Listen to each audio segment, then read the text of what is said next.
Hello everyone, কেমন আছো সবাই? তো আর একটা মিনি ব্লগ শেয়ার করতে তোমাদের সঙ্গে চলে আসলাম। তো আজকে সন্ধ্যেবেলা আমি আর শান্তনু ঠিক করলাম একটু আউটিং যাব আমরা দুজনেই। তো সেই হিসাবে আমরা মুভি টিকিট কেটে নিলাম। মধ্যমগ্রামে স্টার মলে গেছিলাম আমরা। তো এই মলে আমরা কেউই দুজনের একজনও এর আগে আসিনি, এটা মানে ফার্স্ট টাইম আমাদের। আর আমাদের অলরেডি লেট হয়ে গেছিলো, 6টার সময় মুভি ছিল আর আমরা পৌঁছেছিলাম 6:20 রাস্তায় জ্যামের জন্য। আচ্ছা, তোমরা একটু দেখে বলো তো এই মুভিটা তোমরা চিনতে পারছো কোন মুভি দেখতে গেছিলাম আমরা? যদি চিনতে পারো তাহলে অবশ্যই মুভির নামটা কিন্তু কমেন্ট সেকশনে জানিও। মুভিটার প্রথম দিকটা ওকে ওকে লাগলেও শেষের দিকটা কিন্তু বেশ ভালোই টুইস্ট ছিল। তো আমার এই আউটফিটটা কেমন লাগছে একটু তোমরা বলো। এটা কোট সেট, হায়দ্রাবাদ থেকে আনা, আমার ভীষণ পছন্দের। তো যাই হোক, মুভি শেষ হওয়ার পর আমাদের প্রচণ্ড খিদে পেয়ে গেছিলো, কোথায় খাওয়া যায়। তো লাস্টে ঠিক করলাম বারাসাতে এসে বাবু কালচারে ঢোকা যাক। তো আমি এর আগে কোনোদিনও বাবু কালচারে আসিনি।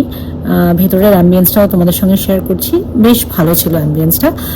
আর তারপরে আমাদের যেহেতু লেট হয়ে গেছিলো রেস্টুরেন্টে পৌঁছাতে, তো ওই জন্য অর্ডার দিয়ে খাবার আস্তে আস্তেও একটু লেট হয়েছিল।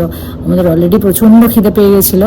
তো শান্তনু সেই সময় বললো বসে থেকে কি হবে, একটু মেনু কার্ডটা বরং শেয়ার করে দিই বন্ধুদের সাথে। তো যাই হোক, এই মেনু কার্ড দেখতে দেখতে আমাদের স্টার্টারও চলে এসছে। স্টার্টারে আমরা নিয়েছিলাম আমপান্না আর চিকেনের একটা প্রিপারেশন। আমপান্নার প্রতিটা ইনগ্রিডিয়েন্টস এত সুন্দর ব্যালেন্স ছিল, কি বলবো। মানে আমি তো 2 গ্লাস পরে আমি আমপান্না, আর 1 গ্লাস আমি পরে এক্সট্রা আমপান্না অর্ডার করেছি, এতটাই ভালো লেগেছে আমার। বাকি অন্য সমস্ত মানে মেন কোর্স যেটা ছিল, মাটন পোলাও আর চিকেনের একটা প্রিপারেশন ছিল, সবকটাই ওভারঅল ভালোই ছিল।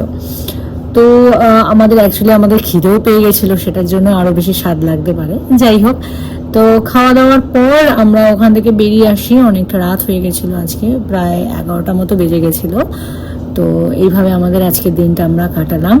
তো এই ব্লগটা আমি এখানেই শেষ করছি। তো যদি ভালো লেগে থাকে এই মিনি ব্লগটা, তাহলে অবশ্যই চ্যানেলটা সাবস্ক্রাইব করো আর লাইক শেয়ার কমেন্ট করতে ভুলো না কিন্তু।